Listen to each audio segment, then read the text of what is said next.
In the history of the Manchester Crown Court, it had never happened before. After a trial of unimaginable horror, 12 ordinary citizens, the jury, were offered professional counseling to cope with what they had been forced to witness. Every single one of them accepted. The evidence they saw was so profoundly disturbing, so psychologically contaminating, that it left scars on everyone it touched. This is the story of that evidence. It is the story of a crime that was not a single act of violence, but a campaign of calculated cruelty. It is the story of 17-year-old Kelly Ann Bates and the man who created a hell for her on a quiet suburban street. Before we begin, a necessary word of caution. The story that follows is not an easy one to hear. It is a journey into profound darkness, detailing acts of extreme violence with unflinching honesty. We believe that to understand the light, we must also be willing to confront the dark. However, we urge you to protect your own peace of mind. Viewer discretion is essential. There are moments in a life that defy explanation. A flicker of intuition so sharp, so alien, that it feels like a message from the future. For Margaret Bates, that moment arrived with the quiet confidence of a man walking down her stairs. A man who would, in time, prove that a mother's worst fears can be a pale shadow of the truth. Years later, the memory would remain, a psychic scar. She would say, "The first time I met him, I vividly recall seeing our bread knife in the kitchen and wanting to pick it up and stab him in the back. It was a bizarre thought. I would never normally think of anything so violent. And now I wonder whether it was some sort of sixth sense. A sixth sense. A primal, cellular warning from a mother's soul. A warning that went unheeded, not for lack of love, but because the monster who triggered it was a master of the mundane, an expert at wearing the mask of an ordinary man. Before that man, there was just Kelly. Kelly Ann Bates, born on the 18th of May, 1978, in Hattersley, Greater Manchester. To her parents, Margaret and Tommy, and her two brothers, Andrew and Paul, she was the vibrant, loving center of their family home in Mottram. She was a girl of happy contradictions, a tomboy who loved football, but who was also, in her mother's words, soft-hearted and very maternal. She played hockey at school, held down a weekend job at a market stall, and was known by all as a hard-working and sensible teenager. She adored children and dreamed of one day becoming a teacher. Her life was a blueprint of youthful promise, a straight line pointed toward a bright, ordinary, and happy future. But that line began to bend in 1993, in the most innocuous of settings. Kelly, then just 14 years old, was babysitting for friends. It was there she met James Patterson Smith. He was in his mid-40s, an unemployed divorcee. To a young girl, he was just another adult in the room. To him, she was a target. What followed was what her mother would later describe as a secretive grooming process, one so subtle and insidious that it remained invisible to her family for 2 years. The entire relationship was built on a single, corrosive lie. When Kelly finally announced to her parents that she had a boyfriend, she told them his name was James Smith and that he was 32 years old. The reality was far more disturbing. He was 48. The 16-year lie was a carefully chosen fiction, designed to soften the alarming 31-year age gap to make the predatory seem plausible. It was also the first secret they shared, the first invisible thread he used to begin pulling her away from her family and into his dark orbit. The first signs of trouble were small tremors, easily explained away.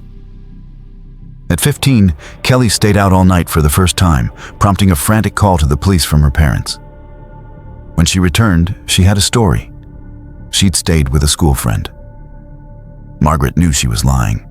As she put it, it wasn't like her, but I'd no idea what was going on. Then came the first physical mark. Kelly arrived home with a black eye. The story this time was that a gang of girls had attacked her.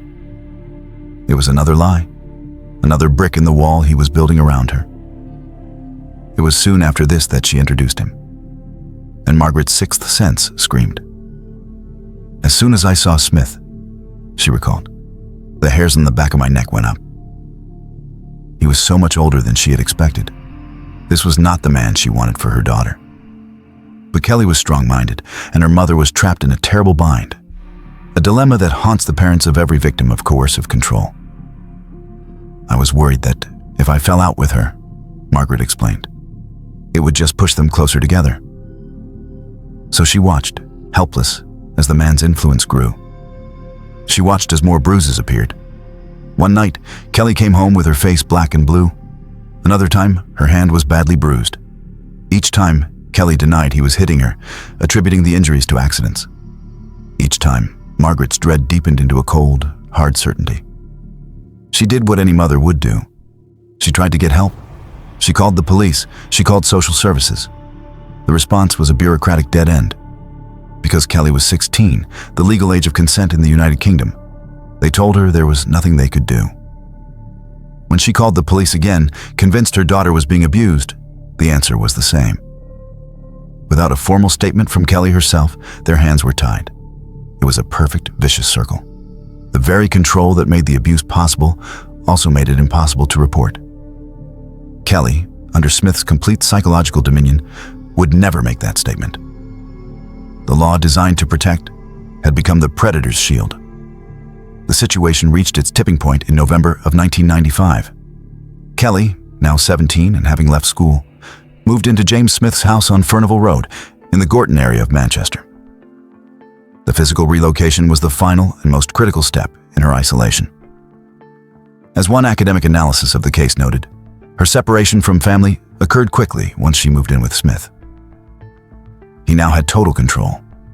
The vibrant, outgoing girl her family knew began to dissolve. She became increasingly withdrawn.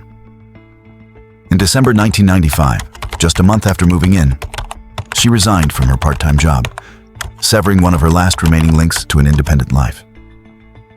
Her family's contact became sporadic, then suffocatingly controlled. The phone would ring, and it would be Kelly. But her parents could always hear Smith in the background, a silent, menacing presence monitoring every word. They never saw her in person again. When her brother went to the house on Furnivall Road, hoping to see his sister, Smith answered the door and simply said she wasn't home. He was lying. Kelly was inside, a prisoner in all but name. Smith's control was absolute, his manipulation masterful. He understood the family's fear of losing Kelly completely, and he used it against them. He kept them on the hook with the carefully supervised phone calls, giving them just enough hope to prevent them from taking more drastic action, from forcing a confrontation that might sever their fragile connection forever. Their lives were thrown into further chaos as Kelly's youngest brother, Paul, was hospitalized for weeks, and Margaret herself had to undergo an operation. Amid this turmoil, the desperate trips to Smith's address continued, but he was always there, a sentinel guarding his captive. On one such visit, he showed Margaret a hole in his floorboards, casually explaining it away as the result of a gas leak.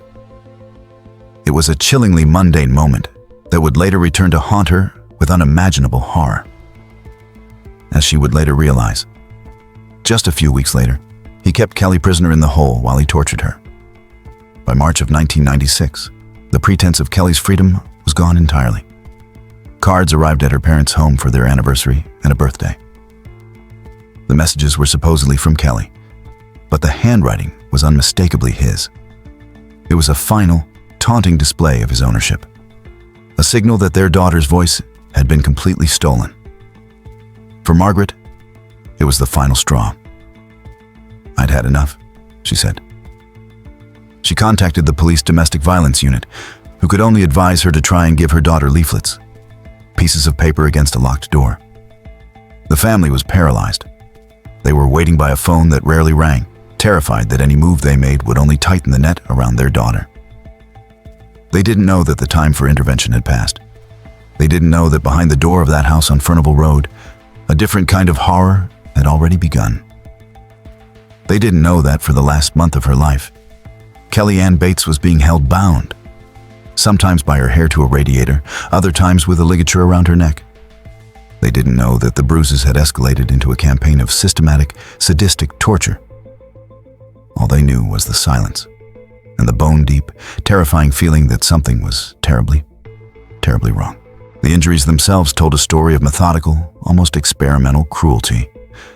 They were inflicted with a sickening variety of instruments, many of them ordinary household items, transformed into tools of torture.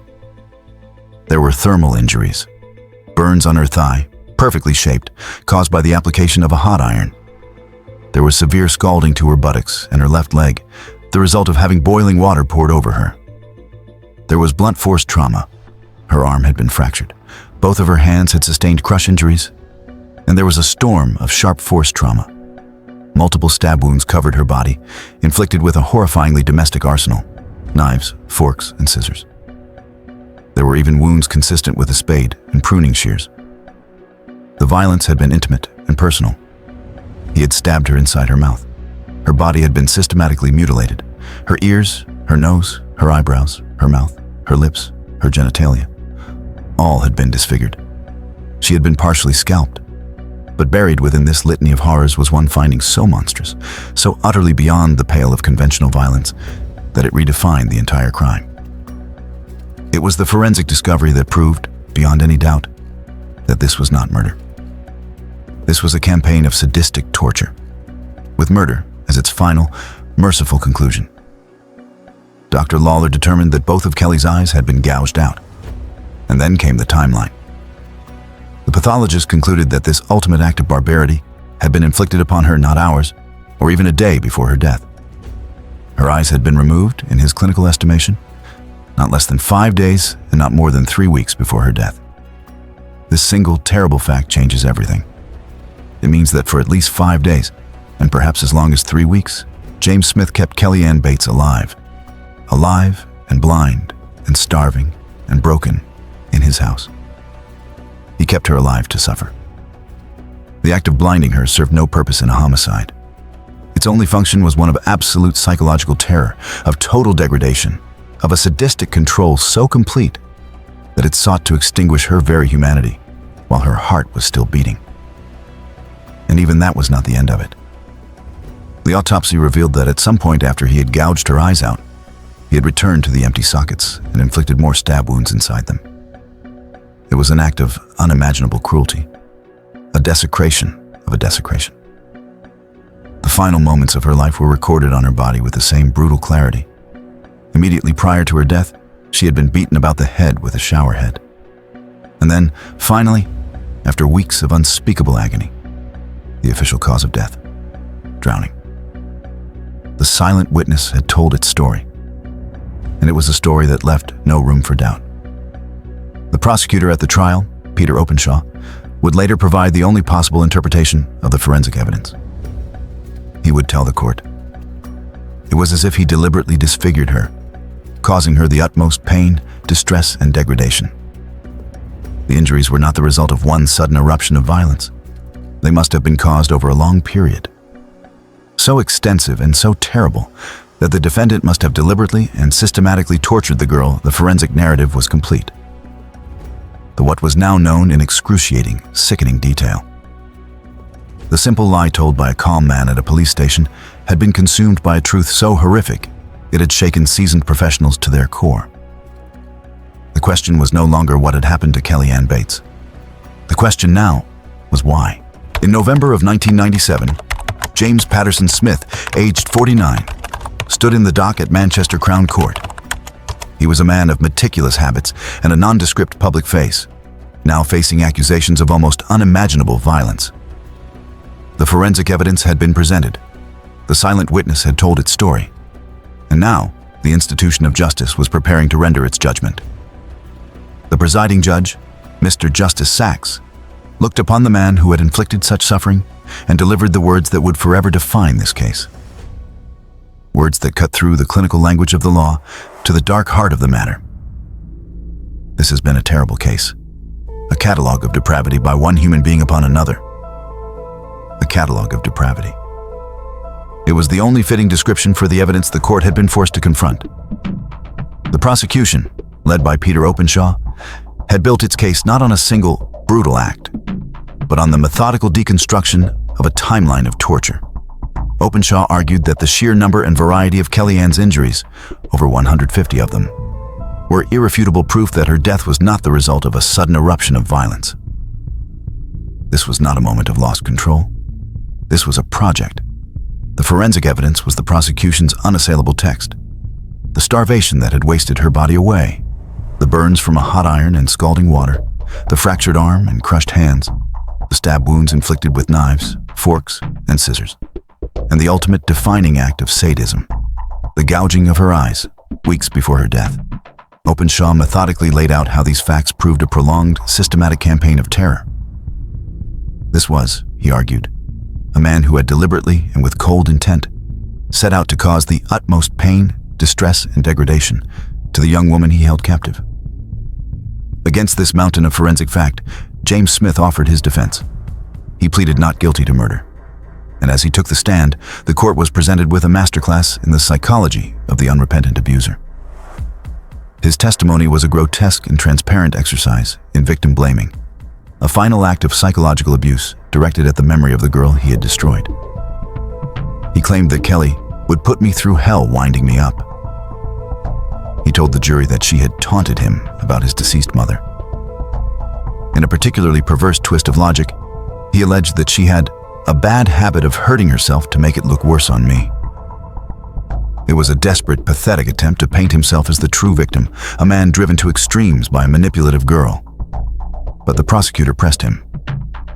How could he explain the catalog of injuries? The scalding? The mutilation? The blinding?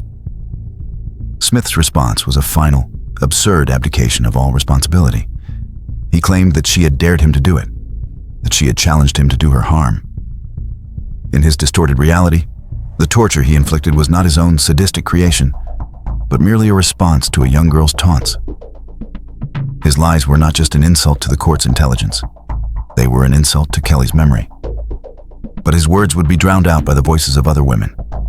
Women who had survived him. Women who knew the truth of what he was. The court heard from Tina Watson. She had been in a relationship with Smith between 1980 and 1982.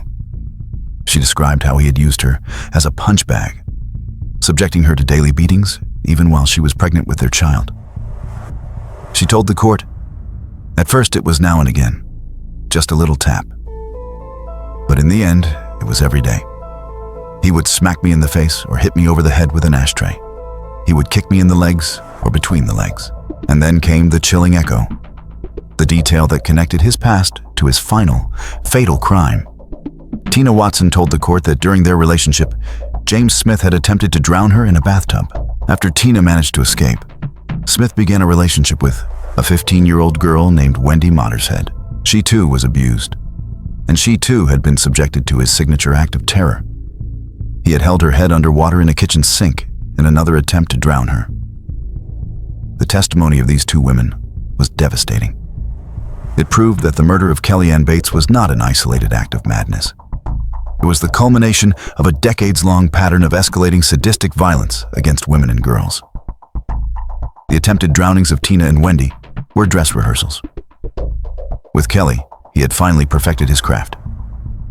The court also heard from the experts who had tried to map the dark terrain of Smith's mind. Dr. Gillian Mizzi, a consultant psychiatrist, testified that Smith suffered from a severe paranoid disorder with morbid jealousy, and that he lived in a distorted reality. It was a clinical diagnosis that, while accurate, seemed to fall short of capturing the methodical, creative cruelty of his actions.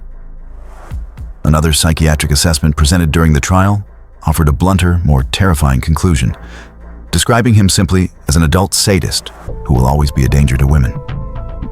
An adult sadist, a man who derived pleasure from the infliction of pain. This was the truth that the jury was left to contemplate.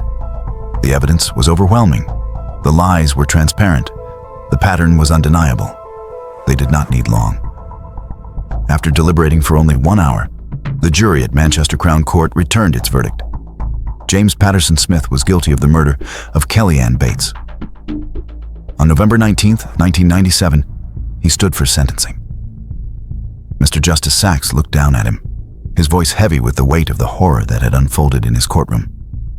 He said, "You are a highly dangerous person. You are an abuser of women, and I intend, so far as it is in my power, that you will abuse no more." He sentenced James Smith to life imprisonment, with a recommendation that he serve a minimum of 20 years. But the story does not end with the sound of a gavel. or the closing of a prison door. The depravity of this case had an impact that rippled far beyond the victim and her family. It inflicted a profound secondary trauma on the very people tasked with administering justice. The graphic photographic evidence of Kelly's injuries, the sickening details of the autopsy report, the cold clinical recitation of unimaginable acts. It had taken a toll.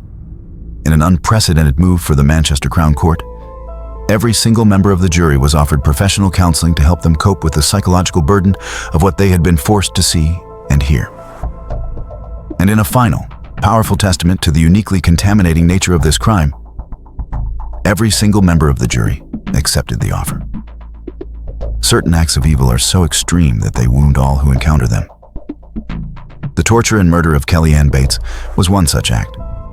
It forced a consideration of the human cost of justice, raising the question of what duty of care is owed to the ordinary citizens we ask to bear witness to the absolute worst of humanity. The need for that counseling was a direct consequence of James Smith's sadism. It was the last, terrible injury he inflicted, a final, haunting echo of a catalog of depravity.